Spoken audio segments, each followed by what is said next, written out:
નમસ્કાર ખેડૂત મિત્રો, યોજના અપડેટ યુટ્યુબ ચેનલમાં તમારું સ્વાગત છે।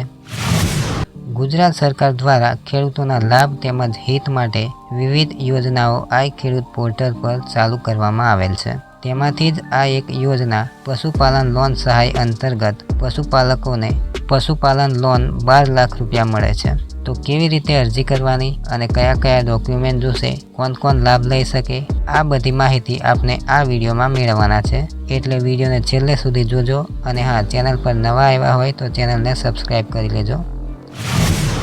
હવે વાત કરીએ કે આ યોજનામાં અરજી કોણ કરી શકે। તો આ યોજનામાં અરજી કરવા માટે નીચે પ્રમાણે નિયમ છે। તો નિયમ 1, પશુપાલન લોન અરજી કરનાર વ્યક્તિ ગુજરાતનો હોવો જોઈએ। બીજું, પશુપાલન લોન લેવા માટે તમારા તબેલામાં કમસે કમ 10 પશુ હોવા જોઈએ। ત્રીજું, પશુપાલન લોન યોજના માટે તમારે તબેલો ફરજિયાત છે, તેના પરથી તમને લોન મળશે।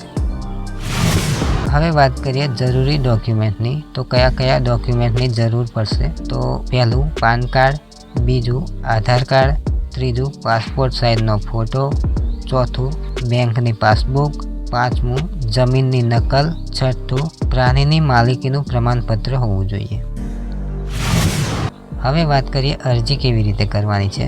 તો પશુપાલન લોન સહાય માટે તમારે સૌપ્રથમ તો જિલ્લામાં તમારે કૃષિ વિભાગ હશે ત્યાં જવાનું રહેશે અને ત્યાં જઈને કૃષિ વિભાગ કચેરીના અધિકારીઓ છે તેમનાથી સંપર્ક કરવાનો રહેશે। ત્યાં તમારે જણાવવું પડશે કે તમારે કેટલા ઢોર છે અને તબેલો છે કે નહીં, તે પ્રમાણે તમને દસ્તાવેજ કરી આપશે અને લોનની માહિતી આપશે અને અરજી ફોર્મ હશે તે ત્યાં ભરી દેવાનું રહેશે। ફોર્મમાં તમારે તમામ માહિતી ઉમેરવાની રહેશે। પછી જે નિયામક કચેરી કૃષિ વિભાગ દ્વારા લોન મળશે, ત્યારબાદ સંબંધિત કચેરીમાં જઈને લોન માટેના તમામ દસ્તાવેજોની માહિતી મેળવો। ત્યારબાદ તમે તે અધિકારી પાસે જાઓ અને પ્રોજેક્ટ સ્ટેમ્પ મેળવો અને અધિકારીને લોન મેળવવાની મંજૂરી મળે તે પછી અધિકારી દ્વારા ઉલ્લેખિત બેંકમાં જાઓ અને લોન માટે અરજી કરો। તો મિત્રો, આશા રાખું છું કે તમને આ માહિતી ઉપયોગી લાગી હશે। આવી જ સરકારી યોજનાઓની માહિતી માટે અમારી ચેનલ યોજના અપડેટને સબસ્ક્રાઈબ કરી લેજો। મળીએ એક નવા વિડીયોમાં નવી યોજના સાથે। ધન્યવાદ।